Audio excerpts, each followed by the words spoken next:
Rasulillah Muhammad ibn Abdillah wa ala alihi wa sahbihi wa man walah. Subhanaka la ilma lana illa ma 'allamtana innaka antal alimul hakim. Rabbi shrah li sadri wa yassir li amri wahlul 'uqdatan min lisani yafqahu qawli. Amma ba'du. Saudaraku sekalian saya muliakan, pergi ke Baitullahil Haram, pergi mengunjungi Ka'bah yang merupakan pusat ibadah umat Islam, menghadap ke arah Ka'bah, ke arah kiblat yang kiblatnya adalah Ka'bah. Bangunan kecil itu teman-teman disebut sebagai Baitullah, sebagai rumah Allah. Bukan artinya Allah berada di sana, sebagaimana bukan artinya Allah ada di atas langit atau surga atau Firdaus al-A'la atau Sidratul Muntaha. Tidak, sebab Allah tidak berarah. Itu hanyalah Ka'bah, hanyalah bangunan yang Allah nisbatkan dirinya dengan bangunan tersebut. Bukan berarti bangunan yang lain bukan miliknya Allah. Kayak semacam gini loh, kamu punya 10 anak, tapi ada satu anak tuh yang nyenengin banget, membahagiakan hati kamu banget. Kamu cinta sekali sama satu anak itu, sehingga kamu suka bilang kepada semua anak-anakmu yang lain, nih baru anak mama. Emang yang lain bukan anak mama? Anak mamanya tetangga. Semua anakmu, semua anak mama, tapi secara khusus seorang anak disebut sebagai anak mama ketika anak tersebut sangat dicintai oleh mamahnya. Demikian pula dengan Baitullah, teman-teman saya sekalian, semua jengkal bumi milik Allah. Semua jengkal bumi diciptakan oleh Allah SWT. Bahkan bukan hanya di bumi tapi juga di langit-langit sana dan di alam-alam yang kita nggak tahu, teman-teman saya sekalian, semua milik Allah, semua diciptakan oleh Allah SWT. Akan tetapi di antara seluruh jengkal bumi ini ada yang begitu Allah cintai hingga Allah menisbatkan dirinya dengan tempat tersebut, yaitu Baitullahil Haram, Ka'bah al-Musyarrafah, Ka'bah yang dimuliakan Allah Subhanahu wa ta'ala. Siapa sih yang bangun Ka'bah pertama kali? Nabi Adam alaihissalam. Teman-teman, Ka'bah dengan Hajar Aswad yang ada di salah satu sisinya, Hajar Aswadnya itu dulu diturunkan oleh Allah Subhanahu wa ta'ala bersama dengan beberapa barang yang turun dari surga saat Nabi Adam dengan Siti Hawa turun ke atas muka bumi. Siti Hawa sama Nabi Adam tuh waktu diturunkan ke atas muka bumi, ada beberapa barang yang ikutan turun. Dan barang-barang ini teman-teman saudara sekalian, istilah kita sekarang bolehlah dikatakan bahwa merupakan barang-barang paling sakti. Apa aja tuh yang turun? Satu, Hajar Aswad, batu yang dulunya berwarna putih bersih, turun bersama Nabi Adam. Yang lainnya ada cincin. Cincin ini apabila dipakai maka akan menjadikan siapapun yang memakainya ditaati, ditunduki oleh semua yang ada di alam semesta. Bukan hanya manusia tapi juga bangsa jin. Siapapun yang pakai cincin ini semuanya patuh, taat sama dia gitu. Sama yang pakai. Siapa nih yang pakai cincin ini? Sekarang nggak ada. Tapi yang terakhir makainya adalah Nabiullah Sulaiman alaihissalam. Cincinnya Nabi Sulaiman. Sampai bikin binatang semua tunduk sama Nabi Sulaiman. Bangsa jin semuanya juga tunduk kepada Nabi Allah Sulaiman. Kabarnya dalam dunia persihiran cincin ini masih terus dicari. Jadi kalau ada ibu-ibu lagi jalan,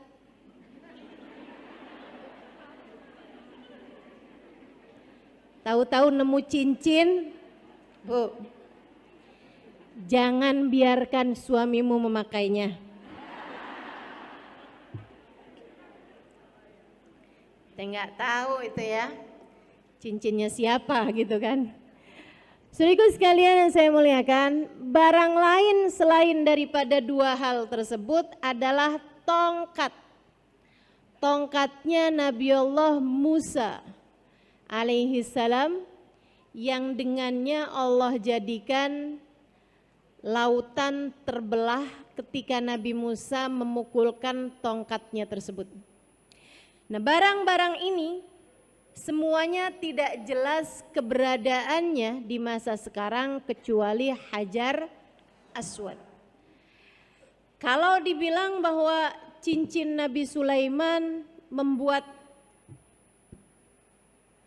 siapapun yang memakainya ditunduki oleh siapapun, dan juga tongkatnya Nabi Musa itu menjadi suatu yang sangat sakti seperti yang tadi telah saya sebutkan ya, meskipun tentu saja pemberi kesaktiannya, pemberi keistimewaan barang-barang tersebut tetaplah juga Allah Subhanahu wa taala.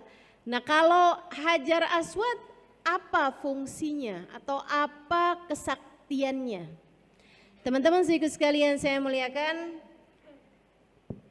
ini juga pernah menjadi hal yang membuat Sayyidina Umar bin Khattab pernah berkata di masa kekhalifahan beliau, saat beliau tawaf dan juga beliau cium Hajar Aswad, sesudahnya beliau berkata, innaka ya hajar, hajarun, innaka ya hajar al-aswad, hajar la yadur wa la yanfa.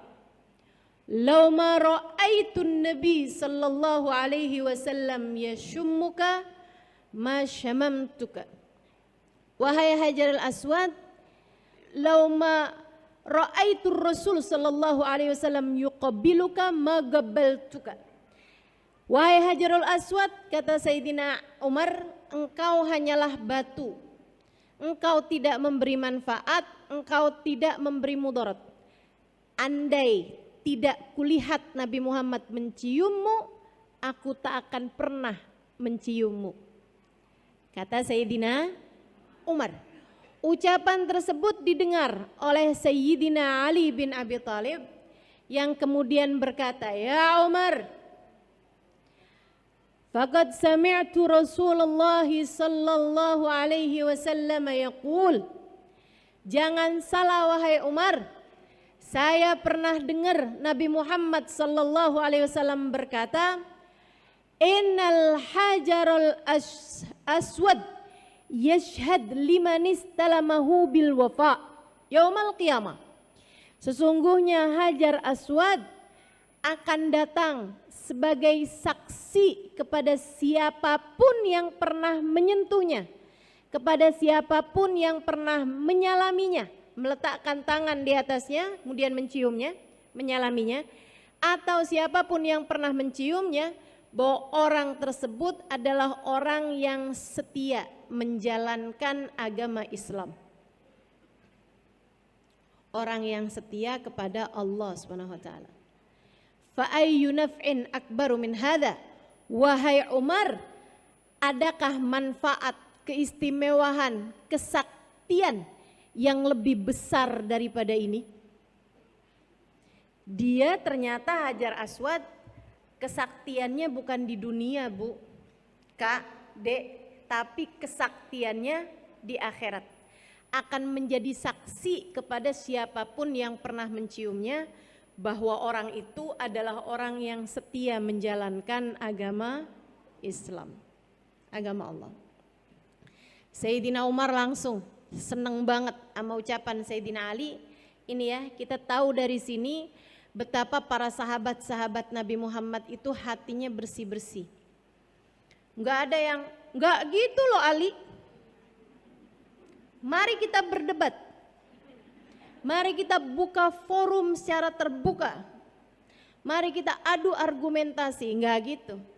Begitu Sayyidina Umar dengar ucapan Sayyidina Ali, yang tentu saja Sayyidina Ali berbicara tidak dari hawa nafsu, Sayyidina Umar pun berbicara tidak dari hawa nafsu, melainkan semuanya berbicara dari hati yang bersih.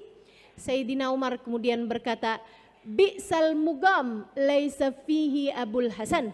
Seburuk-buruk tempat, aku tak akan pernah mau tinggal di sana, adalah tempat yang di sana tidak ada bapaknya Hasan, yaitu Sayyidina Ali bin Abi Thalib. Waduh Ali, kamu emang benar-benar penyelamat saya nih. Saya nggak mau tinggal di satu tempat yang tidak ada kamu di dalamnya, takut salah-salah mikirnya terhadap apapun. Gitu ya, jadi Sayyidina Umar memberi kesaksian tentang ilmunya Sayyidina Ali bin Abi Thalib dan tentang pengetahuan beliau, yaitu Sayyidina Ali bin Abi Thalib. Teman-teman sekalian yang saya muliakan, tapi bukan artinya, wah kalau gitu saya harus bisa cium Hajar Aswad. Itu teman-teman saya sekalian, bisa mencium Hajar Aswad itu juga sebuah anugerah yang enggak bisa gini-gini. Belakangan ini nih, banyak banget orang-orang yang jadi joki cium Hajar Aswad. Ada ustazah, orang mana? Iya orang mana lagi?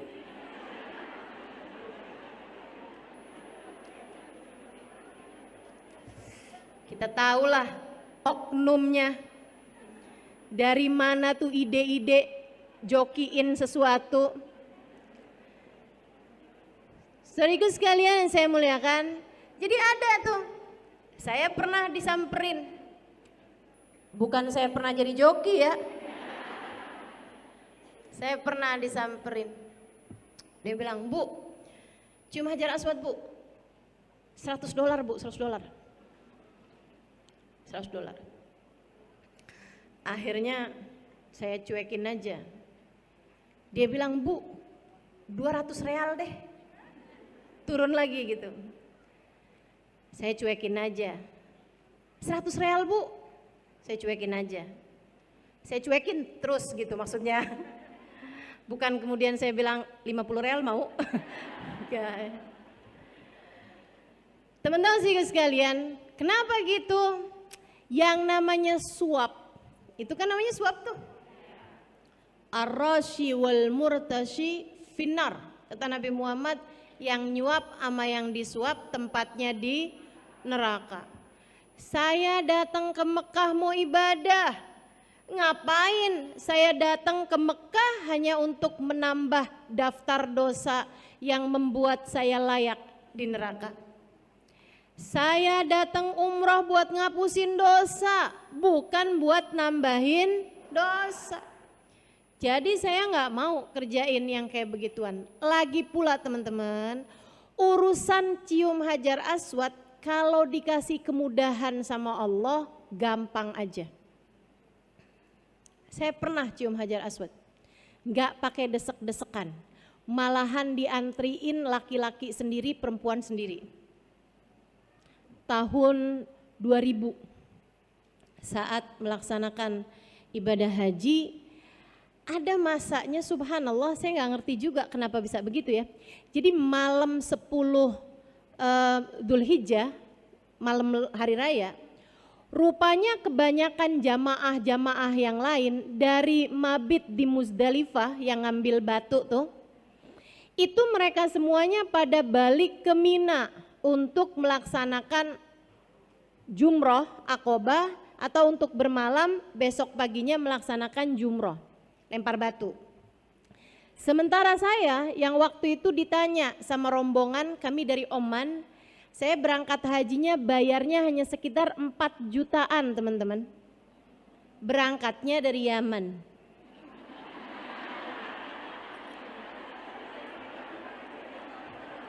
Jangan dikirain sakti.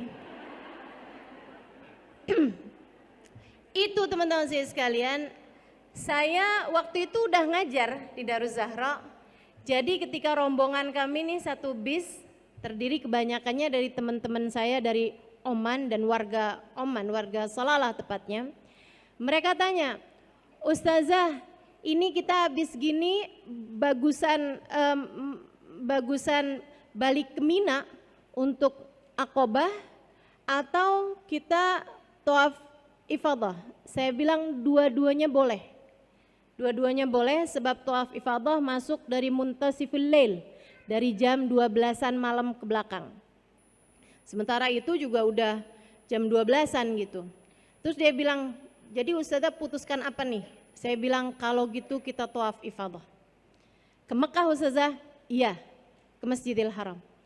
Kita pun berangkat ke Masjidil Haram dan baru itu saya lihat Masjidil Haram kosong. Masa itu orang kalau lagi ibadah haji, pelaksanaan ibadah haji, Mekah ditutup selain dari jamaah haji. Jadi warga Mekah apa segala macam tuh nggak bisa, nggak boleh ke Mekah gitu. Kecuali besok paginya tuh baru mereka sholat subuh dan itu ya sholat Idul Adha gitu. Tapi kalau yang malam itu tuh ternyata enggak. Dari kosongnya, dari sedikitnya, sampai pintu-pintunya itu sebagian ditutup. Ya satu pintu, 3 ditutup, pintu masjid. 1 dibuka, 3 ditutup seperti itu. Jadilah kami waktu itu, saya dan teman-teman yang dari Oman ini ya, habis selesai tawaf, selesai semuanya acara tawaf, yang berarti habis selesai tawaf itu saya sa'i. Saya udah bilangin, Ustazah, Hajar Aswadnya kosong nih Ustazah, kita boleh cium Hajar Aswad? Saya bilang enggak boleh, kita masih sedang menyandang ihram. Hajar Aswad itu wangi. Jadi kamu kalau deketin Hajar Aswad, cium Hajar Aswad harus bayar dam, karena itu mencium wangian gitu. Yang kita tahu memang wangi gitu kan. Akhirnya mereka bilang, jadi kapan kita bisa boleh cium Hajar Aswad Ustazah? Saya bilang abis sa'i. Kamu habis sa'i potong rambut boleh cium Hajar Aswad. Wah kalau gitu kita kayak gitu aja. Jadilah kami kemudian tawaf, kemudian sa'i, habis selesai sa'i gunting rambut berarti kita sudah tahallul pertama gitu ya. Kemudian kami pun segera ke Hajar Aswad, ke Ka'bah lagi dan kemudian kami pun cium Hajar Aswad dengan puas karena bahkan dibikin antriannya itu perempuan dulu berapa orang, habis itu laki-laki berapa orang, habis itu perempuan lagi berapa orang. Saya nggak tahu apakah kejadian yang seperti ini akan terulang kembali ya pada masa-masa sekarang-sekarang. Tapi Allah Subhanahu Wa Taala kalau menentukan sesuatu memang luar biasa indahnya. Jadi dulu sebelum pergi ke Mekah ketika membahas mengenai Hajar Aswad kayak begini nih, saya bilang sama teman-teman di kelas, saya bilang doakan saya, mudah-mudahan saya kalau haji bisa cium Hajar Aswad tanpa desek-desekan dan tanpa berdesak-desakan sama laki-laki yang bukan mahram. Itu yang hadir di situ aminin semua, walaupun dalam pikiran mereka gimana ceritanya. Allah kalau mengijabah tanpa peduli. Saudara sekalian yang saya muliakan, beberapa tahun sesudah saya tinggal di Indonesia, ada masanya saya bawa rombongan umroh. Sekarang saya nggak bawa rombongan umroh lagi, jadi jangan ada yang nanya-nanya travelnya apa. Saudara sekalian, saya ada bawa rombongan umroh waktu itu. Kemudian di antara rombongan itu ada satu ibu bawa ART-nya. Jadi ada bawa ART-nya itu banyak gitu ya, berapa orang kalau nggak salah sampai 4 atau 5 orang gitu yang perempuan, kemudian ada supir, ada ini gitu. Banyakan orang lah gitu yang ikut rombongan kami itu. Saya terangkan kepada mereka tentang fadilahnya mencium Hajar Aswad. Hari itu abisnya selesai tawaf sunnah bukan tawaf umrah, para ART itu, asisten rumah tangga, pembantu rumah tangga, si ibu yang ikut rombongan saya ini gitu ya, itu pada desek-desekan berusaha mencium Hajar Aswad dan alhamdulillah berhasil. Jadi mereka bikin strategi saling inilah apa segala macam, saling kayaknya ya gitulah ya. Sampai akhirnya mereka bisa cium Hajar Aswad, semuanya berhasil kecuali satu orang. Siang hari itu mereka ngadu pada saya, mereka seneng banget gitu kan semuanya, satu ini nangis sama saya, "Ustazah, saya belum berhasil Ustazah. Pas saya udah mau deket nih Ustazah, tiba-tiba saya kedorong, saya ditarik Ustazah karena memang mau mengerjakan sholat gitu. Jadinya saya nggak dapat Ustazah, dosa saya banyak barangkali ya Ustazah." Nangis beneran. Saya bilang sama dia, "Nggak gitu Dek, mungkin nggak gitu masalahnya," saya bilang. "Udah kamu doa aja minta sama Allah SWT. Kalau kamu ngerasa mungkin sebabkan dosa-dosa, banyak istighfar, banyak mohon ampun sama Allah." Dia pun melaksanakan itu semuanya. Besok harinya dia datang pada saya nangis lagi. Ternyata nangisan. Tapi kali ini dia nangis seneng. "Ustazah, saya bisa cium Hajar Aswad lama banget." "Kok bisa begitu?" Dia bilang, "Saya Ustazah desek, akhirnya saya bisa cium Hajar Aswad. Waktu saya lagi cium Hajar Aswad, tiba-tiba aja sepi, gak ada orang di sekeliling saya. Saya udah ngangkat kepala, kok sepi, saya cium lagi. Saya niatin Ustazah, buat ini gitu, dia niatin sama dia. Jadi dia nyium sekali buat saya, nyium sekali buat siapa gitu. Semua orang diwakilin sama dia. Buat orang tuanya, buat saudara-saudaranya. Saya aneh Ustazah, kenapa kok kepala saya nggak diangkat-angkat gitu. Jadi saya lama banget Ustazah di Hajar Aswad itu Ustazah. Habis itu pas saya angkat Ustazah, ternyata beneran sepi banget, tempatnya lagi dibersihin.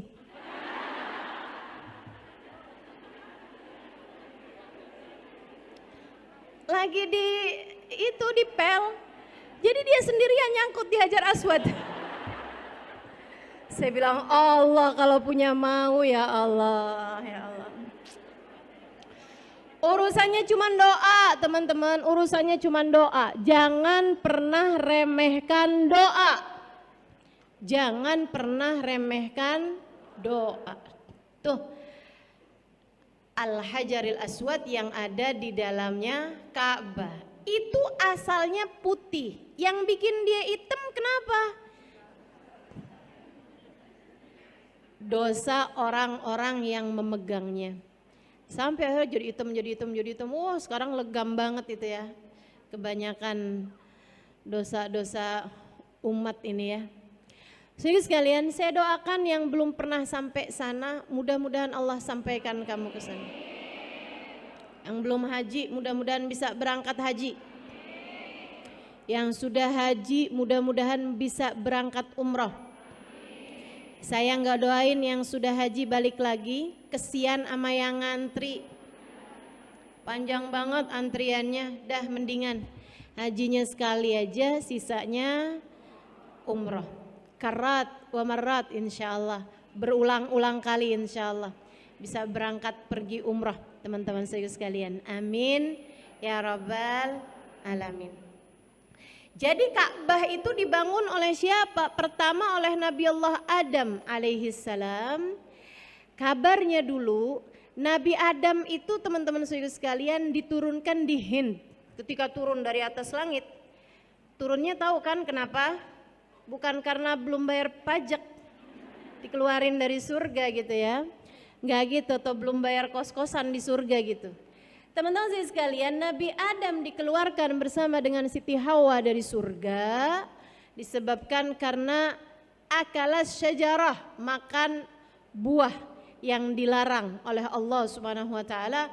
Fabadat minhuma sawatuhuma, maka pakaian-pakaian kebesaran mereka di surga berhamburan. Kemudian saat itu juga Siti Hawa keluar darah dari bawah beliau ya. Dia bertanya, "Mahadha ya Rab, apa ini ya Allah?" Allah berkata, "Ya Hawa, hadza laki wa li banatiki ila yaumil qiyamah." Ini adalah haid untukmu dan untuk semua anak-anak perempuanmu sampai hari kiamat. Makanya perempuan pada punya haid kan ya. Sementara Nabi Adam, nah ini saya baca kisah ini di kitab I'anatul Talibin ala Syarhi Fathil Mu'in di bab mengenai haji. Teman-teman saya sekalian, Nabi Adam ketika makan buah tersebut segera keluar kayak tulang dari leher beliau. Ini yang disebut dengan nama jakun. Ya, makanya anak laki-laki pada punya jakun tuh. Begitu kan? Bisa dioperasi apa enggak tuh jakun Ustazah? Kagak ngerti dah saya. Teman-teman sekalian saya muliakan, nih laki-laki dan perempuan. Kemudian Allah pun menurunkan keduanya di atas muka bumi. Kabarnya Nabi Adam turunnya di Hind, di India sekarang ya, di India sekarang. Sementara Siti Hawa kabarnya turun di Jeddah. Karenanya kotanya disebut kota Jeddah karena Jeddah artinya adalah nenek moyang, gitu ya. Artinya adalah nenek gitu. Jadinya kota Jeddah itu karena ia adalah tempat turunnya Siti Hawa. Wallahu a'lam. Yang kayak beginian kan sejarah nggak bisa dicari kebenarannya begitu ya. Nah itu teman-teman, kemudian Nabi Adam pun berusaha untuk menemukan Siti Hawa. Kebayang zaman itu loh, mau nyari orang nanyanya sama siapa? Dinosaurus.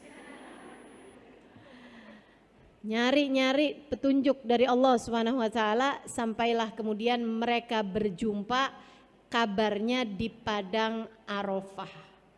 Makanya tuh waktu saya naik ke Jabal Rahmah yang tempat padang Arafah itu ya, itu teman-teman sekalian kalau lagi nggak musiman haji, padang Arafah tuh kosong, sepi gitu, sepi. Palingan ada orang-orang yang datang ke sana hanya untuk sekedar lihat. Ini loh kalau ibadah haji itu jadi rame karena ini adalah padang Arafah gitu. Nama gunungnya Jabal Rahmah, gunung kasih sayang. Kabarnya di atas gunung situ tuh Nabi Adam dengan Siti Hawa bertemu. Teman-teman sekalian, di situ tuh ada kayak semacam apa sih kalau di pusat kota tuh? Tugu ya, kayak dibangunin tugu gitu di atasnya bukit Rahmah itu. Nah itu banyak banget orang-orang di Indonesia tuh yang suka pada nulis di situ. Andi, Love, Rini.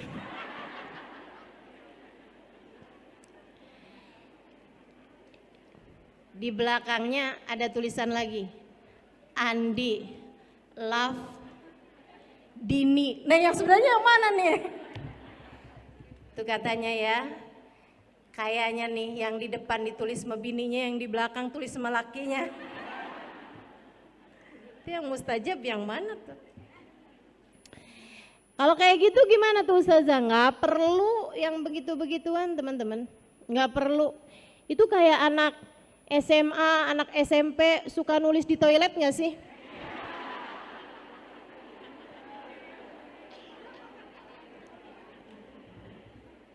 Nggak perlu, sekali lagi ya, ngotorin aja. Jadi bikin pemerintah Saudi Arabia sibuk ngecat mulu tuh tugu.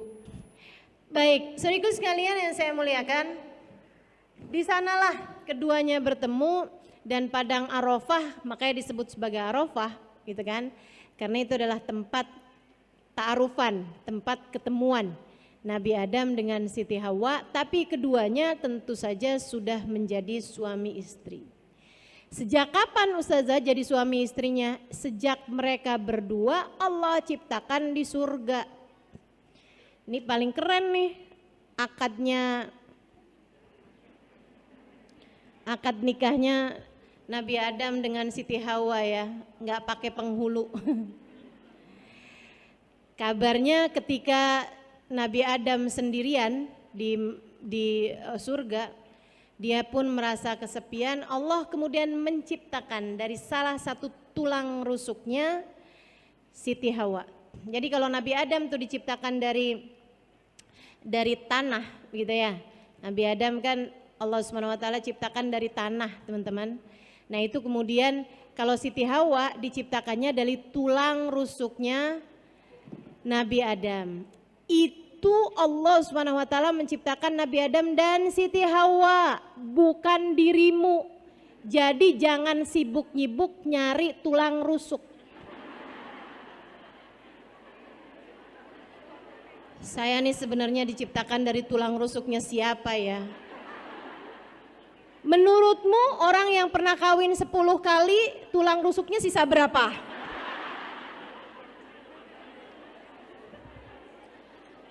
Enggak gitu deh. Terus perempuan yang pernah kawin 3 kali tulang rusuknya barengan gitu.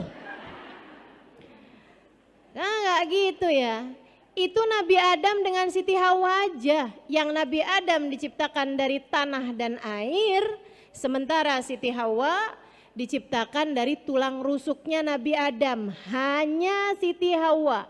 Sementara kita semua sebagai manusia yang normal, yang biasa, Allah Subhanahu wa taala menciptakan tubuh kita mimma indafik yakhruju min baini sulbi wat taraib. Kita semuanya diciptakan dari air sperma seorang laki-laki yang masuk ke dalam rahim seorang perempuan dan berjumpa dengan indung telur. Kemudian terciptalah tubuh manusia dari sana.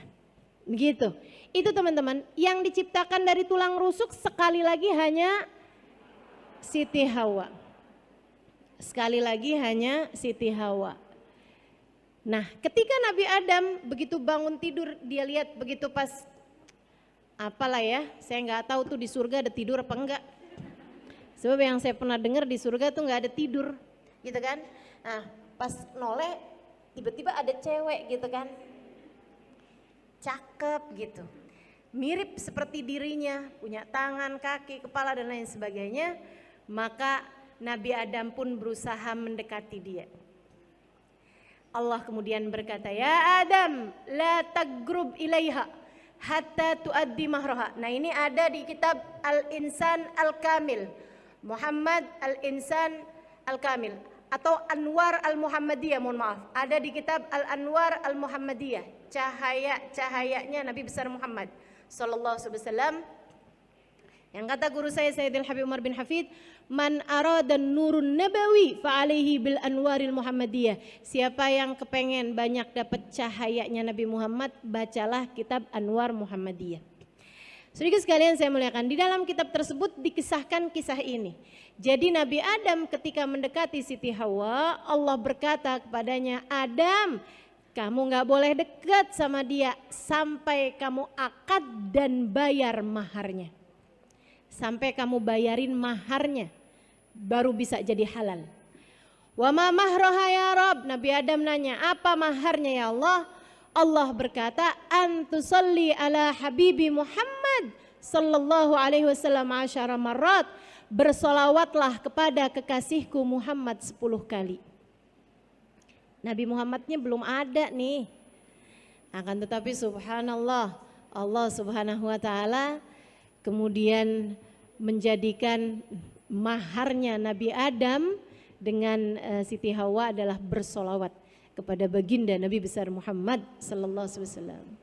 Makanya memang salah satu hal yang baik untuk kamu perbanyak dalam rangka mudah untuk diijabah hajat adalah bersolawat. Kamu kalau pengen apa-apa, udah banyakin solawat aja dah. Itu senjata kita banget teman-teman. Nabi Adam ini bukan umatnya Nabi Muhammad loh sebenarnya kan. Segitunya aja urusannya sama solawat. Apalagi kita nih yang umatnya. Itu adalah senjata besar, senjata ampuh yang Allah Subhanahu wa taala berikan dalam kehidupan kita ini. bersolawat kepada baginda Nabi besar Muhammad sallallahu alaihi wa ala alihi wa sahbihi wasallam. Ada beberapa kawan saya pernah ngadu sama guru kami tentang rasa cemburu. Ada gitu. Kita ini kan sebagai seorang istri pasti aja ya, cemburu itu tanda cinta. Gimana nih Ubabah cara nyembuhin hati dari cemburu? Kata Ubabah, cemburu itu sesuatu yang normal. Kalian tahu nggak, Siti Hawa aja cemburu? Kan jadi pertanyaan ya, Siti Hawa cemburu dari siapa? Siapa yang dicemburuin Siti Hawa? Dinosaurus. Siapa nih gitu kan? Yang lain-lain kan malaikat gitu. Jadi kayaknya nggak pantas banget buat cemburu gitu. Namanya bukan makhluk yang sama tuh kan. Ibu-ibu pernah cemburu mayam? Enggak kan? Pernah cemburu sama kucing? Kan enggak gitu. Jadi kita kan cemburu biasanya sama sesama begitu kan ya. Ubabah kemudian bercerita, kabarnya Siti Hawa itu dari cemburunya kepada Nabi Adam, tiap kali Nabi Adam habis jalan keliling-keliling di surga, pulang-pulang tulang rusuknya dihitungin.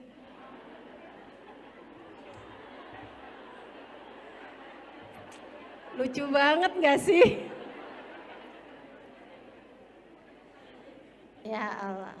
Tulang rusuknya Nabi Adam dihitungin. Khawatir Allah menciptakan dari tulang rusuk yang lain seorang perempuan seperti dirinya. Teman-teman sekalian sekalian yang saya muliakan, ini Nabi Adam dan Siti Hawa turunkan, kemudian Allah Subhanahu wa taala bersama dengan turunnya Nabi Adam dan Siti Hawa diturunkan 3 barang tersebut. Kemudian Allah perintahkan sesudah mereka berjumpa di Padang Arafah, Allah Subhanahu wa taala perintahkan Nabi Adam untuk menggali sebuah tempat di mana Allah menurunkan Hajar Aswad di tempat tersebut, yaitu Ka'bah yang sekarang ini teman-teman. Gitu ya, area Ka'bah sekarang itu nggak pernah berubah-berubah. Itu adalah tempat turunnya Hajar Aswad dari atas langit ke atas muka bumi ini. Nah itu Allah SWT perintahkan di titik itulah, bangunlah Ka'bah. Dibangunlah Ka'bah, kemudian Ka'bahnya jadi hancur di zamannya Nabi Allah Nuh alaihi salam ketika banjir bandang. Kemudian Nabi Nuh membangun kembali sesudah surutnya banjir tersebut. Kemudian hancur lagi di zamannya Nabi Allah Sulaiman alaihi salam. Karenanya ma min nabiyyin illa wahaj, tidak ada satu nabi pun kecuali semuanya pasti pernah haji. Perhatikan, tidak ada satu nabi pun kecuali semuanya pasti pernah haji. Jadi semua nabi-nabi itu pada pernah haji, semua tanpa terkecuali. Teman-teman sekalian yang saya muliakan, karenanya haji itu atau pelataran Ka'bah itu adalah salah satu dari tanah paling mulia yang pernah diinjak orang, karena di tempat itu pula lah begitu banyak orang-orang soleh yang pernah menapakkan kaki di sana. Saya teman-teman setiap kali tawaf saya suka ngebayangin hal kayak gitu. Jadi saya pikir ya Allah, Nabi Adam tawaf, Nabi Ibrahim tawaf, Nabi Nuh tawaf, Nabi Ismail tawaf, Nabi Yahya, Nabi Zakaria. Semuanya pada pernah tawaf di tempat ini ya Allah. Sekarang saya pun kau izinkan untuk tawaf di tempat ini. Ya Allah, sebagaimana engkau telah memandang mereka dengan pandangan cintamu, pandanglah hamba yang hina dina ini juga dengan pandangan kasih sayangmu. Kalau lagi tawaf saya suka bayangin Nabi Muhammad tawaf. Nabi Muhammad kita sallallahu alaihi wasallam, baginda kita Rasulullah sallallahu alaihi wasallam tawaf, teman-teman saudaraku sekalian, tawaf. Bahkan ketika beliau belum haji sekalipun, Nabi itu sebelum Islam itu setiap tahun haji. Sebelum haji yang menjadi syariat Islam, sebelum hijrahnya Nabi Muhammad ke Madinah, setiap tahun Nabi Muhammad haji, tapi hajinya nggak dihitung. Kenapa gitu? Karena itu haji yang bukan merupakan syariat Islam, bukan haji yang merupakan melaksanakan rukun Islam. Makanya nggak dihitung. Makanya kalau ada pertanyaan gitu kan, berapa kali Nabi Muhammad pernah haji? 1 kali, yaitu haji wada. Nah, hajinya Nabi Muhammad yang sebelum Islam atau sebelum diutus oleh Allah Subhanahu wa taala dengan syariat Islam, haji yang menjadi syariat Islam, itu setiap tahun Nabi Muhammad haji. Bahkan ketika Nabi Muhammad sudah jadi nabi sekalipun, selama ada di Mekah tiap tahun Nabi Muhammad haji. Karena haji ini adalah syariat dulu, syariatnya Nabi Allah Ibrahim alaihissalam yang membangun Ka'bah untuk terakhir kalinya sesudah rata tanah. Jadi sebelumnya Nabi Ibrahim tuh Ka'bahnya jadi rata tanah lagi. Nah, Nabi Ibrahim lah yang Allah Subhanahu wa taala pilih untuk membangun Ka'bah gitu ya. Nah, sejak Nabi Ibrahim sampai sekarang Ka'bahnya selalu ada, teman-teman. Pemugaran aja, akan tetapi Ka'bahnya selalu ada gitu. Nggak pernah rata tanah lagi gitu kan. Nah, saat rata tanah beneran itu maksudnya nggak ada nih, Ka'bahnya jadi nggak ada, itu adalah pada masa sebelumnya Nabi Allah Ibrahim alaihissalam. Yang sebelumnya lagi pernah rata tanah nggak ada juga di zamannya Nabi Allah Nuh alaihissalam, atau sebelumnya lagi yang pertama kali membangunnya adalah Nabi Allah Adam alaihissalam. Jadi sekalian yang saya muliakan, jadi Ka'bah dibangun kembali oleh Nabi Allah Ibrahim alaihissalam. Nabi kita Muhammad tawaf. Bahkan ketika beliau itu sudah jadi nabi nih, saat hari-hari biasa beliau itu tidak pernah melewatkan 1 harinya dari tawaf, teman-teman, kalau beliau ada di Mekah. Sebab tawaf itu merupakan penghormatan terhadap Ka'bah. Lain sama sa'i. Sa'i itu hanya ada dalam rentetan ibadah haji ataupun umroh. Sementara tawaf, kamu asal masuk ke area Masjidil Haram, kamu sunnah untuk tawaf. Bahkan disampaikan dalam sebuah hadis bahwasanya innallaha anzal, setiap harinya Allah Subhanahu wa taala menurunkan 120.000 rahmat. 120.000 rahmat untuk Masjidil Haram. Allah baginya 60 rahmat buat yang tawaf, 40 rahmat buat yang sholat di Masjidil Haram, dan 20 rahmat buat yang lihat Ka'bah. Jadi kalau kamu Allah mudahkan, mudah-mudahan Allah takdirkan, di Masjidil Haram ya, yang tentu saja sekarang tidak ada di sana. Jangan jauh-jauh dari melaksanakan satu dari 3 hal ini, teman-teman. Kalau bisa tawaf, kalau nggak bisa sholat, kalau nggak bisa sholat pandanglah Ka'bah. Maksudnya kalau sedang memungkinkan tawaflah, kalau sedang tidak memungkinkan untuk tawaf sekurangnya sholat. Banyakin, Ustazah saya udah sholat apa aja? Sholat apa aja? Sholat sunnah Ustazah, sholat sunnah. Sholat qadha, sholat kamu yang dulu-dulu. Mungkin ada yang kelewat zaman jahiliyah. Iya kan? Bangun-bangun udah siang hari gitu, kamu belum sholat subuh.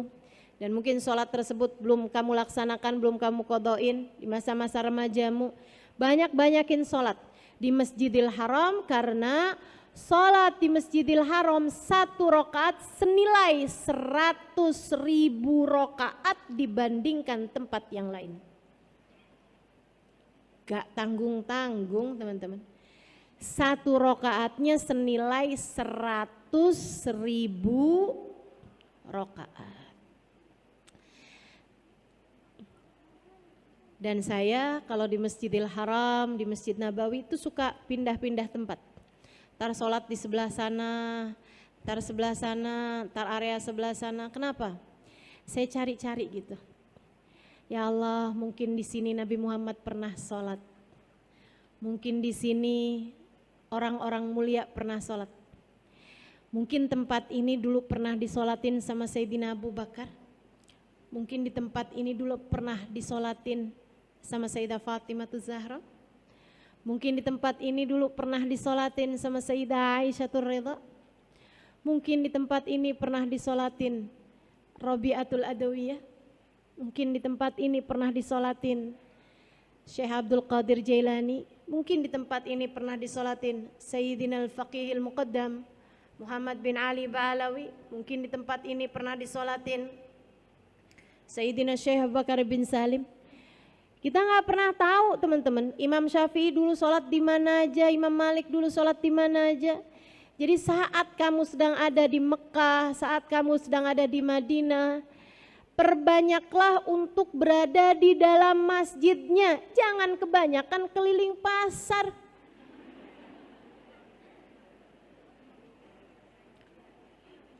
Udah selesai tawaf, udah ustazah, tawaf yang di masjid ataupun tawaf yang di luar masjid. Kamu sholat tawaf di luar masjid? Oh ustazah, pasar itu, mall itu. Dari bin Dawud sampai bin-bin yang lain, udah dimasukin semuanya. Teman-teman, kalau cuman sekedar mau beli oleh-oleh umroh, oleh-oleh haji, Tanah Abang banyak. Mungkin di sini ada yang nggak tahu, orang luar daerah saya kasih tahu dah. Tuh depan pasar Tanah Abang, ya kan? Kok Ustazah tahu banget, saya punya pengajian daerah situ. Bukannya saya suka kelilingan di situ ya. Kalau sekedar mau beli oleh-oleh, sekedar mau beli apa gitu kan, tempat yang lain banyak. Tapi kan kalau mau tawaf, di mana lagi kalau nggak di Masjidil Haram? Memandang Ka'bah senilai 20 rahmat turun kepadamu teman-teman saudaraku sekalian. 60 buat yang tawaf, 40 buat yang sholat, 20 buat yang lihat Ka'bah. Sampai dalam hadis disebutkan nadrah ilal Ka'bah ka ibadah sana. Sekali ngelihat Ka'bah kayak ibadah 1 tahun. Sekali lihat Ka'bah kayak ibadah 1 tahun. 1 tahun. Siam naharaha wa qiyam lailaha. Siangnya puasa, malamnya tahajud. 1 tahun. Sekali lihat doang. Saudara sekalian yang saya muliakan, sayang-sayang banget kan kalau kita tidak memanfaatkan itu. Pernah ada seorang ulama pas depan Ka'bah meremlek. Tanyain sama muridnya, Kiai kelilipan? Enggak. Kok gitu meremlek Kiai? Biar hitung banyak kan. Kata Nabi sekali lihat Ka'bah hidung setahun. Jadi biar banyak kan setahun, 2 tahun, 3 tahun, 4 tahun.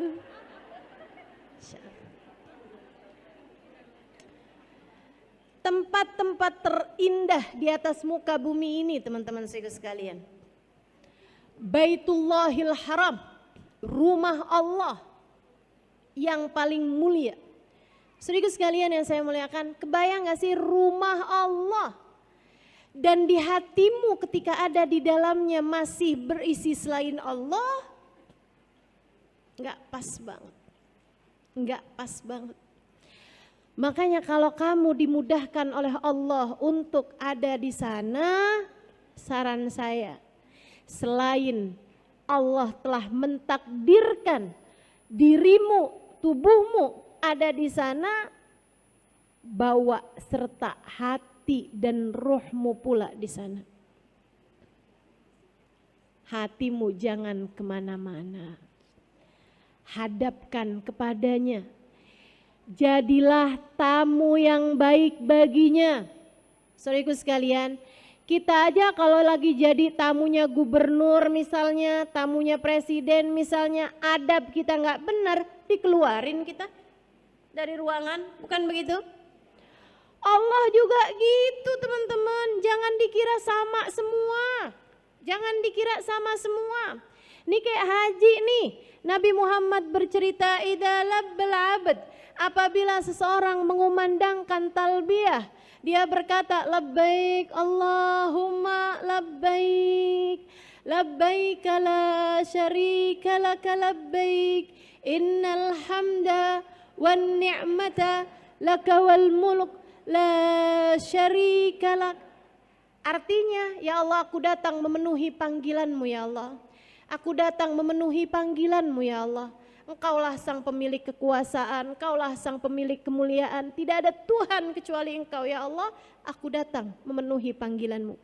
Kata Nabi Muhammad, jawaban dari Allah tidak selalu sama. Ada orang-orang yang datang kepada Allah dengan membawa atau dengan berbekal harta yang halal. Pergi haji, pergi umroh pakai duit yang halal. Dan dia selama tinggalnya di negerinya, sholatnya enggak tinggal, ibadahnya enggak kurang, sama orang tua dia bakti. Kalau dia perempuan sama suaminya dia benar. Teman-teman saudaraku sekalian yang saya muliakan, ama orang-orang gak ada yang dia musuhan, hatinya bersih, hatinya baik, dia taat pada Allah Subhanahu wa taala. Ketika dia datang dia bilang labbaik Allahumma labbaik, labbaik la syarika laka labbaik. Allah Subhanahu wa taala menjawab, labbaik ya abdi wa sa'daik. Betul wahai hambaku, engkau datang kemari untuk memenuhi panggilanku. Akan aku persiapkan kebahagiaan demi kebahagiaan untukmu. Hartamu halal, hatimu bersih, dan kamu adalah seseorang yang selalu mendatangi panggilan-panggilanku. Tiap adzan, panggilan Allah tuh. Kita diperintahkan, ini kayak majelis-majelis begini kan panggilan juga nih kan. Kamu lihat daftar atau jadwal saya ada di masjid ini, kamu datang memenuhi panggilan teman-teman. Panggilan siapa? Panggilan Allah. Sebab saya hanya akan menceritakan sesuatu padamu, sesuatu yang mudah-mudahan mendekatkanmu kepada Allah Subhanahu wa taala. Teman-teman saudaraku sekalian, kata Allah Subhanahu wa taala, hartamu halal dan kamu adalah hamba yang selalu datang memenuhi panggilanku yang lain. Dan kamu datang dengan membawa hati yang bersih, hajimu untukku, akulah yang akan memberi balasan padamu. Hajinya menjadi haji yang mabrur, haji yang diterima di sisi Allah. Demikian pula dengan umrah, ketika seseorang mengucapkan yang seperti itu, Allah pun menjawab dengan panggilan yang sama. Sebaliknya, ada orang yang pergi hajinya pakai duit yang haram. Hasil korupsi, hasil nipu orang, hasil ngambil warisan saudaranya. Dia pergi dengan harta yang haram. Atau selama ini dia buang-buang, sia-siakan perkara-perkara yang Allah perintahkan padanya. Disuruh sholat dia gak sholat, atau berantakan sholatnya. Disuruh bangun malam boro-boro, kadang karena kebelet dia kencing aja. Siapa itu yang kayak gitu? Teman-teman saudaraku sekalian yang saya muliakan, giliran disuruh puasa sunnah berat banget. Giliran dokter bilang badanmu sudah tidak boleh naik lagi, rajin puasanya.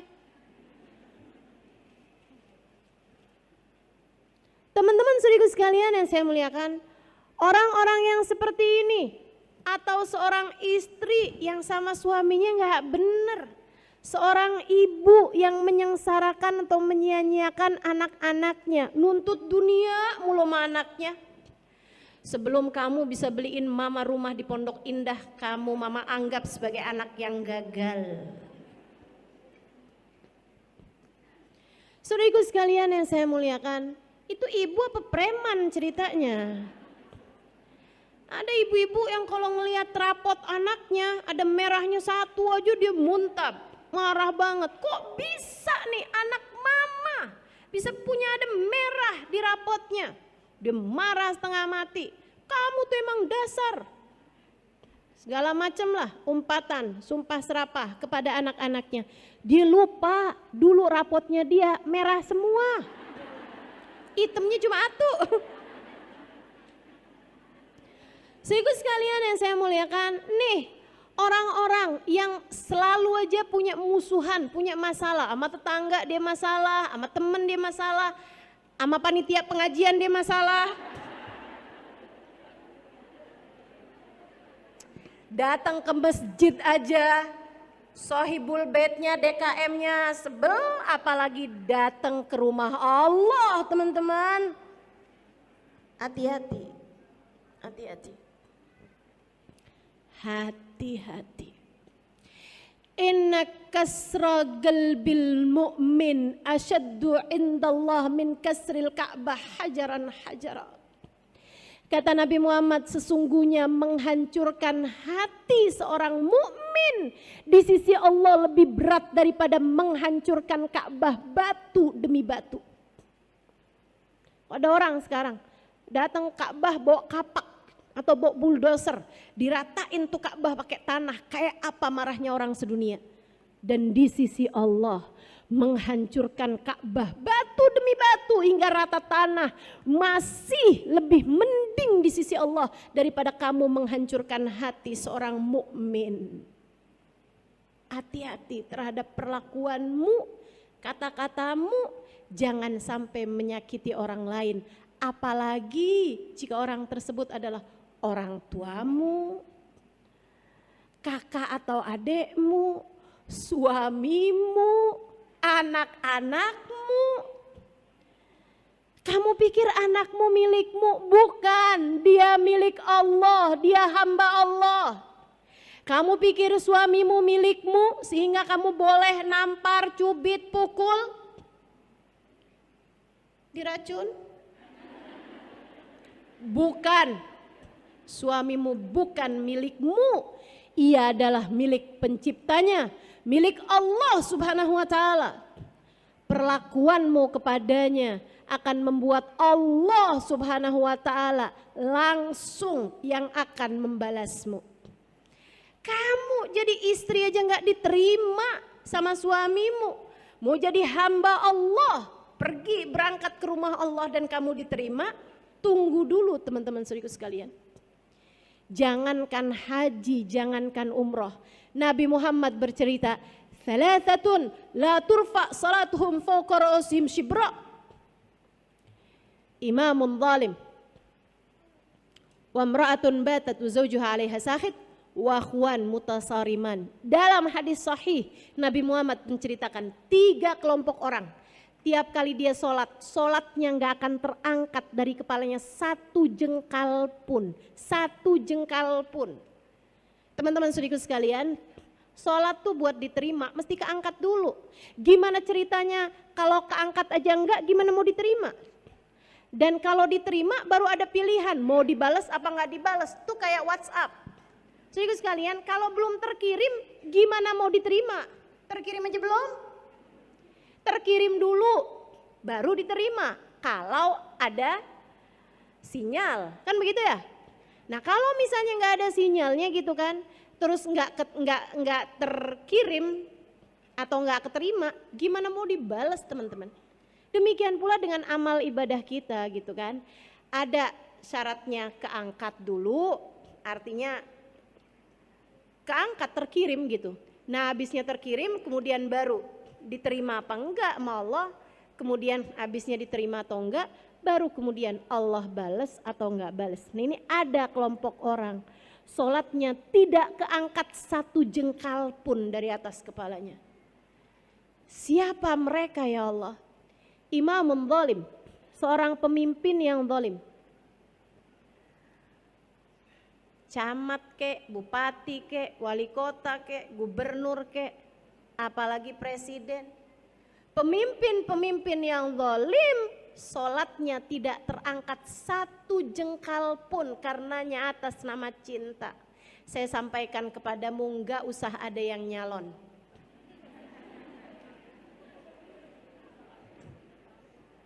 Nggak usah di sini ada yang cita-cita pengen jadi gubernur ya. Apalagi presiden gitu kan. Teman-teman saya sekalian, yang sudah keangkat, sudah kepilih, ada di area situ, area jadi orang-orang yang merupakan wakil-wakil rakyat, saya doakan mudah-mudahan kamu bisa amanat. Saya doakan mudah-mudahan kamu bisa mengemban amanat yang tidak ringan itu.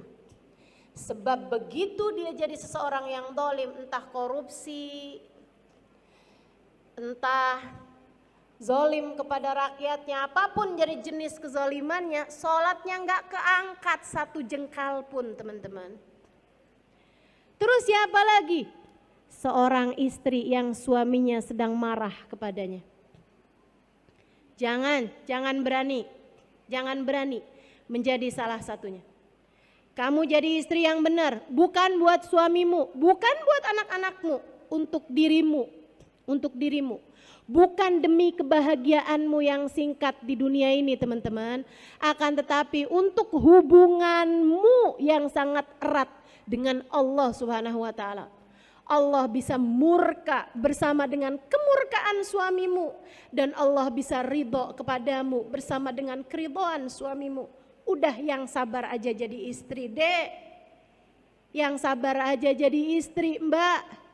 Yang sabar aja jadi istri, Kak. Yang sabar aja jadi istri, Bu. Waktu kita nggak lama kok di atas muka bumi ini. Sabar-sabarin aja. Demi untuk dirimu sendiri. Demi untuk sholat-sholatmu sendiri. Demi untuk ibadahmu biar diterima sama Allah Subhanahu wa taala. Demi untuk pintu surgamu yang kamu bisa diperkenankan, dibukakan dari semua pintu surga. Kamu boleh masuk ke surga manapun yang kamu inginkan. Kurang apa balasan Allah buat istri yang soleha? Kurang apa balasan Allah untuk istri yang mampu sabar menghadapi suaminya? Udah sabar-sabarin aja. Tuh Asia punya istri Fir'aun.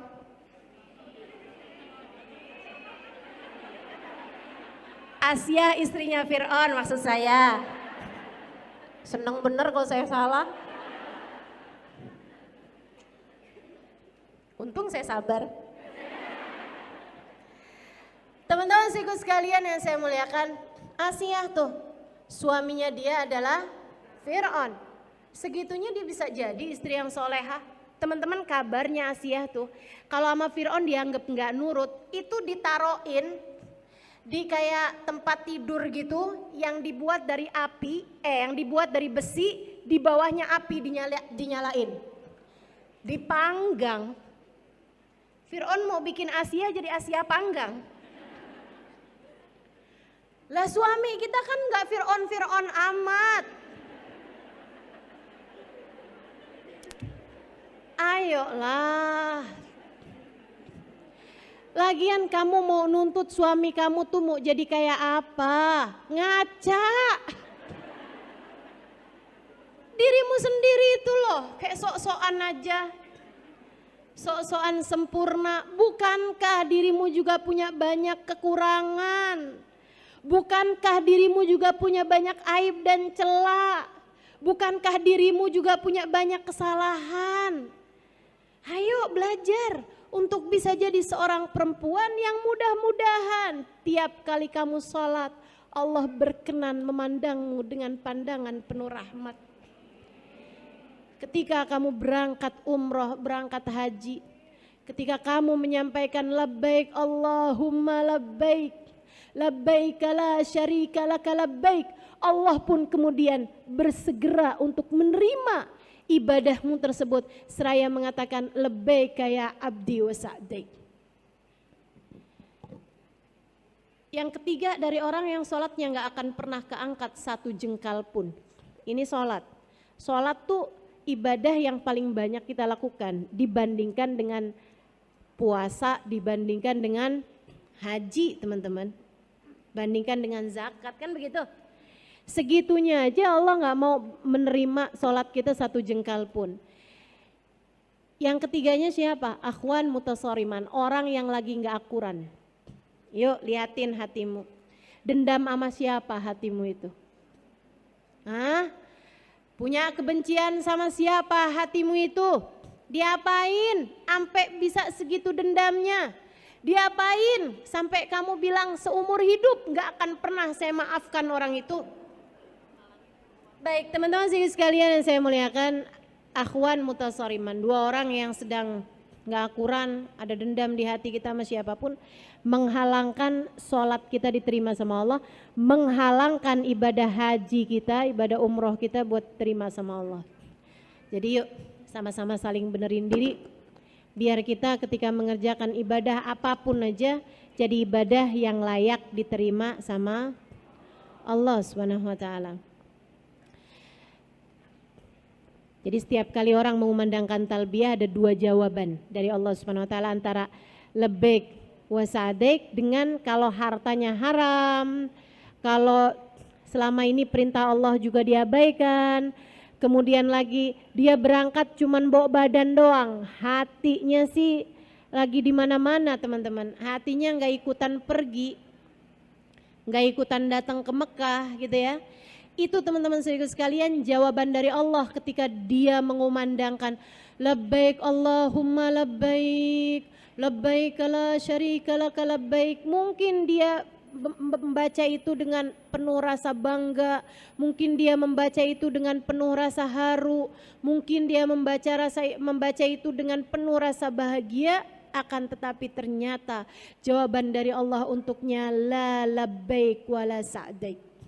Tidak wahai hambaku, kamu datang tidak untuk memenuhi panggilanku. Hartamu haram. Kamu datang ke sini bawa hati yang busuk. Kamu datang ke rumahku dengan mengabaikan perintah-perintahku saat kamu berada di negerimu. Hajimu aku tolak. Usahamu tidak akan terbalas apa-apa dariku. Kayak semacam jawaban dari Allah ketika dia bilang, aku datang memenuhi panggilanmu ya Allah. Kata Allah, siapa yang ngundang? Kayak semacam gitu loh. Serem bener, serem bener. Karenanya, ini terakhir nih, waktu Sayyidina Ali Zainal Abidin, ini teman-teman, cicit Nabi Muhammad SAW, anak dari cucunya Nabi Muhammad Sayyidina Husain, yang ketika ayahnya Sayyidina Husain masih usia 7 tahunan, 6 tahunan gitu ya, itu lagi main-main di serambi masjid, Nabi Muhammad sudah cerita tentang anak cucunya, tentang Sayyidina Ali Zainal Abidin. Keren banget gak sih ini? Jadi ahli ibadah fayagum ibn waladi hada, yang akan berdiri adalah anak dari cucu saya ini, Ali Zainal Abidin. Julukannya dari Nabi Muhammad. Julukannya berdasarkan karena karomah kemuliaan yang akan Allah berikan nanti untuknya di akhirat. Ini nih Allah angkat bukan jadi pejabat dunia teman-teman, jadi pejabat akhirat, semulia-mulia ahli ibadah kepada Allah, seindah-indah ahli ibadah kepada Allah, akan ada panggilan seperti itu. Yang bangun adalah Ali bin Husain bin Abi Thalib, Ali bin Husain bin Ali bin Abi Thalib, atau Ali bin Husain bin Fatimah bintun Nabi sallallahu alaihi wasallam, anak dari cucunya Nabi Muhammad SAW. Wahai Jabir, anak itu tadi, si Ali ini nanti akan lahir seorang anak laki-laki namanya sama denganku.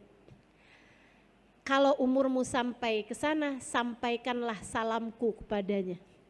Kepada Muhammad bin Ali bin Husain bin Ali bin Abi Thalib. Kepada Muhammad bin Ali bin Husain bin Fatimah bintun Nabi sallallahu alaihi wasallam.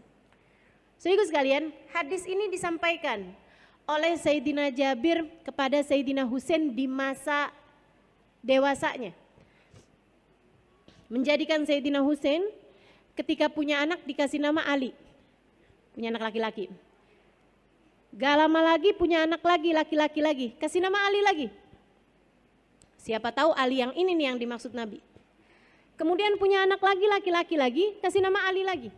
Buat ngebedain, yang pertama dikasih nama Ali Akbar. Yang tengah Ali Ausat, yang bawah Ali Asghar. Ali gede, Ali sedang, Ali kecil. Ali bontot. Teman-teman sekalian, akan tetapi Ali-Ali yang lain umurnya tidak panjang. Yang panjang adalah Ali yang tengah, Ali Ausat. Ialah yang umurnya panjang dan menjadi Ali yang akan saya ceritakan ini. Teman-teman sekalian, tiap malam punya 1000 rakaat sholat sunnah. Sholat sunnah bukan asal sholat yang hatinya kemana-mana. Sholat sunnahnya, rumahnya kebakaran, beliau nggak terasa. Beliau tidak keluar dari sholatnya, habis selesai sholat baru sadar rumahnya kebakar. Beliau ketika ditanya sama orang-orang, mengapa engkau tidak keluar dari sholatmu tadi itu, beliau mengatakan, al-hadni an-narul kubro. Saya sedang memikirkan api neraka besar, membuat saya tidak melihat api sekecil ini. Bersama dengan itu, beliau menanggung nafkah seluruh keluarga miskin yang ada di Madinah. Menjadikan di masa hidup beliau enggak ada ngemis di kota Madinah, teman-teman. Tanpa mereka tahu siapa yang memberi nafkah kepada mereka selama ini. Kalau pagi-pagi mau ngemis, tiba-tiba ada makanan di depan rumah mereka, beras dan lain sebagainya gitu. Ibarat orang zaman sekarang, gandum dan lain sebagainya ada di depan rumah mereka, lengkap dengan uang dinarnya, lengkap dengan makanannya. Saudaraku sekalian yang saya muliakan, baru sesudah wafatnya Ali Zainal Abidin, pemberian tersebut nggak ada, baru mulai muncul pengemis di kota Madinah. Dari mana kalian berasal? Dari Madinah. Kok dulu-dulu nggak ngemis? Kalian orang miskin baru? Mereka jawab, kami miskin sudah dari lama. Akan tetapi dulu setiap kali kami mau berangkat pergi ngemis di malam harinya, karena kami udah nggak lagi punya makanan untuk besok hari, pagi harinya kami mendapati ada makanan yang teronggok lengkap untuk kebutuhan kami sebulan ke depan. Kami tidak tahu siapa yang memberi, akan tetapi sesudah wafatnya Ali Zainal Abidin, pemberian tersebut tidak pernah lagi kami dapatkan. Beliau ngangkut sendiri, teman-teman. Pakai punggung mulia beliau. Tiap kali budaknya mau ngangkatin, beliau bilang, gak usah, sudah kamu tidur aja sana. Biar Tuhan saya yang angkat, itu kan berat Tuhan. Ama tahmil wizri yaumal qiyamah. Beliau mengatakan, kamu tidak akan pernah bisa menanggung dosa saya di akhirat. Pergilah tidur, biarkan saya sendiri yang akan mengangkatnya. Ibadah yang luar biasa besar, diiringi dengan hati yang luar biasa ingkisar. Luar biasa merasa dirinya bukan sesiapa, merasa dirinya orang paling kotor, orang paling hina dan pendosa paling besar, teman-teman saudaraku sekalian. Betapa sangat jauhnya dari kita. Yang baru bisa sedekah dikit aja ngerasanya, tuh orang kalau nggak saya yang kasih nggak hidup tuh orang. Siapa kamu sampai bisa ngerasa seperti itu? Ali Zainal Abidin bikin pengemis di kota Madinah nggak ada selama beliau hidup. Merasanya biarkan saya sendiri yang membawa beban berat di atas pundak saya ini. Sebab tidak ada yang bisa menanggung dosa saya di akhirat nanti. Teman-teman saudaraku sekalian yang saya muliakan, kita baru ibadah dikit ngerasanya udah calon penghuni Firdausul A'la. Jangan berani-berani orang soleh, orang soleha. Nih, hamba Allah soleha. Ngerasanya kayak begitu. Kesian di si ibu itu ya. Dia padahal pergi ngaji juga loh barengan sama saya. Kemarin saya liatin di Sunda Kelapa. Tapi sampai sekarang katanya belum bisa tahajud, kesian.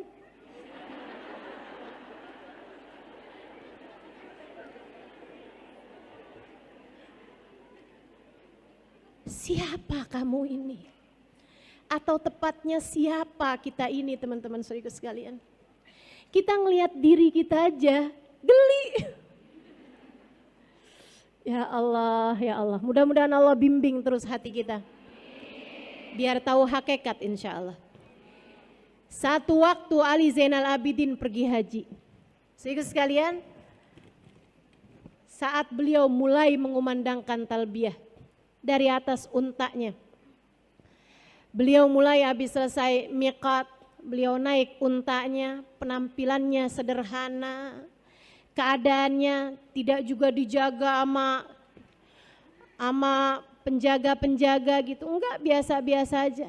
Beliau saat mulai mengumandangkan talbiyah, labbaik Allahumma labbaik, labbaik la syarika laka labbaik, innal hamda wan ni'mata laka wal muluk la syarika lak, labbaik Allahumma labbaik. Beliau pingsan. Orang pun kemudian mengerumuninya sampai beliau sadar. Ketika beliau mulai sadar, mereka pun mulai bertanya, apa yang terjadi denganmu Tuan? Apa yang terjadi denganmu? Kenapa nih, apa belum sarapan gitu kan? Apa-apa nih, kenapa? Sebabnya. Dia bilang, Inni akhaf, inni khasyid. Saya khawatir jawaban dari Allah la labbaik wala sa'daik. Tidak wahai Ali, kamu tidak datang memenuhi panggilanku. Tidak ada kebahagiaan demi kebahagiaan untukmu. Jika seorang Ali Zainal Abidin dengan ibadah yang seperti itu takut jawaban dari Allah la labbaik wala sa'daik, maka bagaimana pula dengan kita? Saudaraku sekalian saya muliakan, akan tapi beliau adalah makhluk Allah yang mulia. Sebagaimana nanti di akhirat dimuliakan Allah Subhanahu wa taala dengan seindah-indah keadaan dipilih Allah jadi Zainal Abidin, seindah-indah hambanya Allah Subhanahu wa taala. Demikian pula ketika beliau hendak mengerjakan tawaf. Saudara sekalian saya muliakan, waktu itu, zaman itu, kalau ada khalifah sekalipun mau tawaf, presiden, di atasnya presiden khalifah itu, kalau mau tawaf, itu nggak ada diberhentiin orang lagi tawaf, biarin presiden ini sendirian yang tawaf atau dijagain, dikawal gini gitu tuh enggak. Jadi presidennya juga ya ikutan desek-desekan gitu. Ini bukan presiden negara lain ya, presidennya Saudi Arabia sendiri gitu, presidennya masa itu kekhalifahan Islam sendiri teman-teman. Itu ya silakan aja gitu, ikut desek-desekan, ikut inian, mungkin dikawal sama beberapa orang gitu kan, yang ngelilingin beliau gitu, biar jangan ada sampai ada yang bunuh atau apa gitu. Tapi ya ikut desek-desekan, ikut ngantri sama orang-orang. Di saat khalifah zaman itu juga mengerjakan ibadah haji, mau masuk ke area Ka'bah, untuk apalagi untuk bisa cium Hajar Aswad, setengah mati susahnya teman-teman. Beliau mau habis selesai tawaf nih mau nyium Hajar Aswad tuh susah gitu khalifahnya. Tiba-tiba aja Sayyidina Ali Zainal Abidin masuk dari arah masjid. Begitu beliau masuk, Allah membelahkan orang untuk beliau, hingga beliau dari arah beliau berdiri sampai langsung lurus, jalanannya kosong sampai Hajar Aswad. Masalahnya kan bukan apa yang jadi jabatan duniawi gitu.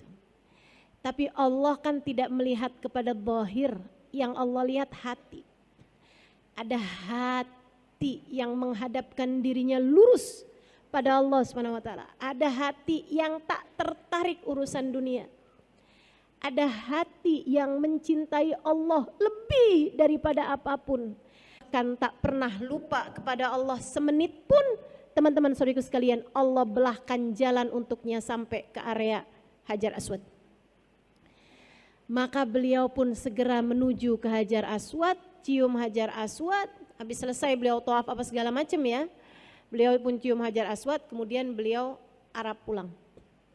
Jalan aja santai aja gitu. Itu teman-teman saya sekalian, ada orang di sekelilingnya khalifah. Khalifahnya tuh nanya kayak begini nih. Manhu? Siapa itu? Kok ada orang yang dihormati orang lebih daripada saya, seolah-olah kayak gitu loh. Siapa itu? Gitu. Ada orang di sekelilingnya khalifah tersebut tahu siapa Ali Zainal Abidin, beliau cicit Nabi Muhammad SAW. Akan tetapi dia nggak mau bikin hatinya khalifah kayak insecure gitu ya. Ya kan rada gimana gitu kan, ada orang yang lebih dimuliain daripada dia gitu. Dia tuh kayak mau gede-gedein hatinya khalifah, terus dia bilang kayak begini, nggak tahu siapa sih itu, nggak kenal. Ada Farazdak namanya di situ, seorang pujangga Arab. Dia kemudian bilang, anta ma ta'rifu ana a'rifu. Kamu nggak kenal, saya kenal. Dia bilang, oh Farazdak, kamu kenal siapa dia? Naam, ana li a'rifu. Saya tahu siapa dia, saya kasih tahu siapa dia. Beliau kemudian menyampaikan bait-bait syair yang sangat indah mengenai Sayyidina Ali Zainal Abidin. Salah satunya beliau mengatakan, hadabnu Fatimah in kunta jahilu bijaddihi anbiya'ullahu qad khutimu.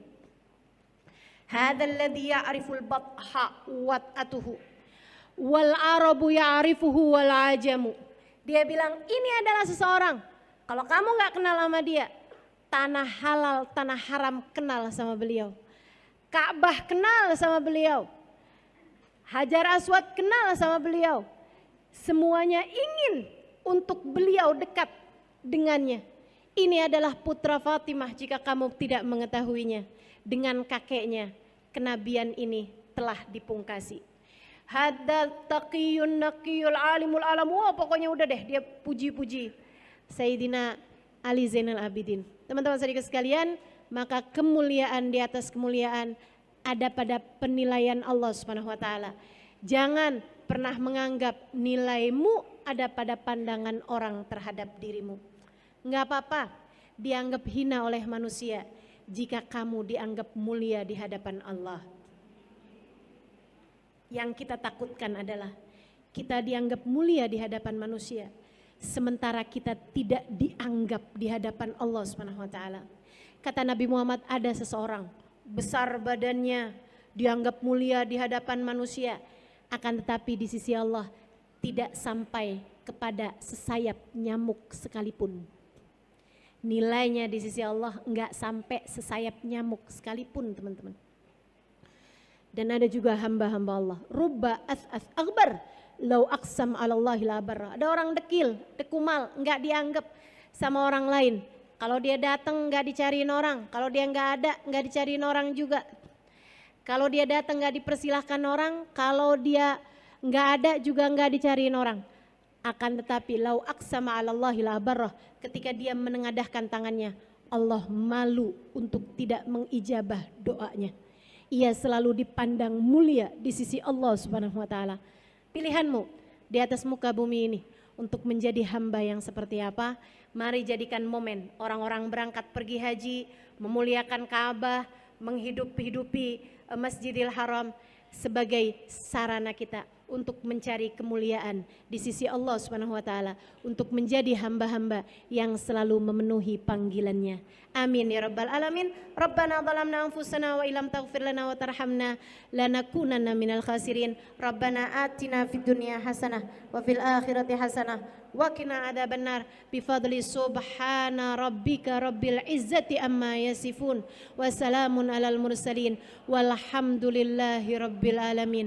Al-Fatihah biniyati annallaha yaqdi lana jami'al hajat. Silahkan sebutkan hajat masing-masing.